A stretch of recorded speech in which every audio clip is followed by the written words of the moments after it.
بسم اللہ الرحمن الرحیم۔ ایک نوجوان صحابی کی حضور صلی اللہ علیہ وسلم سے عجیب محبت۔ حضور صلی اللہ علیہ وسلم نے محبت پر جو دعا دی ہے کسی پر نہیں دی۔ حضرت طلحہ بن برا رضی اللہ تعالی عنہ نے آ کر کہا کہ حضور آپ سے مجھے بہت محبت ہے، جو حکم دے کروں گا۔ فرمایا اپنی ماں کا گلا کاٹ لا۔ امتحان تھا، فوراً تلوار اٹھا کر ماں کی طرف چلے کہ حضور صلی اللہ علیہ وسلم نے واپس بلا کر کہا کہ میں رشتے کاٹنے کے واسطے نہیں آیا، تیری محبت کا امتحان تھا، تیری ماں نہیں مروانی، اس سے ذاتی تعلق مروانا ہے۔ ماں سے ملو کہ خدا نے کہا ہے، نہ کہ اپنے ذاتی تعلق کی وجہ سے۔ اس واقعہ کے بعد حضرت طلحہ رضی اللہ تعالیٰ عنہ بیمار ہو، حضور صلی اللہ علیہ وسلم انہیں پوچھنے آئے۔ تعلق والوں کی پوچھ ہوا کرتی ہے۔ جب حضور صلی اللہ علیہ وسلم پہنچے تو حضرت طلحہ رضی اللہ تعالیٰ عنہ بے ہوش تھے۔ تھوڑی دیر کے بیٹھنے کے بعد فرمایا کہ یہ چل دینے والا ہے، اس کے مرنے کی اطلاع مجھے کرنا۔ یہ کہہ کر آپ صلی اللہ علیہ وسلم تشریف لے گئے۔ تشریف لے جاتے ہی انہیں ہوش آیا، کہنے لگے حضور صلی اللہ علیہ وسلم مجھے پوچھنے نہیں آئے، کہا گیا آئے تھے۔ کہنے لگے جب مر جاؤں خود ہی دفن کر دینا، حضور صلی اللہ علیہ وسلم کو اس کی اطلاع نہ کرنا کہ میرے محلے میں یہودی رہتے ہیں۔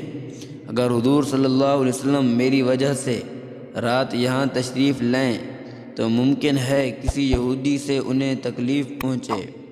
میرے نام پر حبیب کو ایک ذرہ کی تکلیف برداشت نہیں ہے۔ چنانچہ انتقال ہوا، رشتہ داروں نے نہلا دھلا کر کفن پہنا کر دفن کر دیا۔ آج کل کے زمانے میں لوگ اپنے رشتہ داروں کے لیے اپنی میت کے جنازے کو لیٹ کرتے ہیں، دیر سے جنازہ پڑھتے ہیں تاکہ ہمارے دوست احباب آ جائیں، اور یہاں حضور صلی اللہ علیہ وسلم جیسے کا بھی انتظار نہیں۔ مرنے اور دفن میں یوں وقت نہیں لگتا تھا۔ ارے وہاں تو حکم ہے کہ میت کو جلدی سے لے کر چلو۔ اگر اچھا آدمی ہے تو اسے تاخیر کر کے اس کی نعمتوں سے کیوں محروم کر رہے ہو، اور اگر برا آدمی ہے پھر اسے اپنے کندھوں پر کیوں اٹھا رکھا ہے۔ جلدی اس وجہ سے کروائی کہ اس کا عذاب گھر ہی میں نہ شروع ہو جائے۔ تاریخ اس کی گواہ ہے۔ عبید اللہ بن زیاد جس کے حکم پر حضرت حسین رضی اللہ تعالیٰ عنہ شہید ہوئے، وہ قتل ہوا۔ اس کا سر رکھا ہوا تھا، ایک بڑا سانپ آیا، ناک میں گھس کر منہ سے نکل آیا۔ دوسری مرتبہ ایسا ہی کیا۔ ایک اور واقعہ سلیمان بادشاہ کا ہے، جو عمر بن عبدالعزیز رحمۃ اللہ تعالیٰ سے پہلے بادشاہ تھے۔ اس کی میت کو جب قبر میں رکھا جانے لگا، میت ہلی۔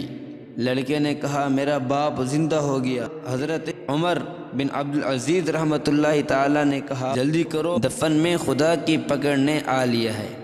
الغر صبح کو حضور صلی اللہ علیہ وسلم کو اطلاع ملی، سبب معلوم ہوا، قبر پر گئے، دعا میں یہ بھی کہا اے اللہ تو اس سے ایسے مل کہ تو اسے دیکھ کر ہنس رہا ہو، یہ تجھے دیکھ کر ہنس رہا ہو۔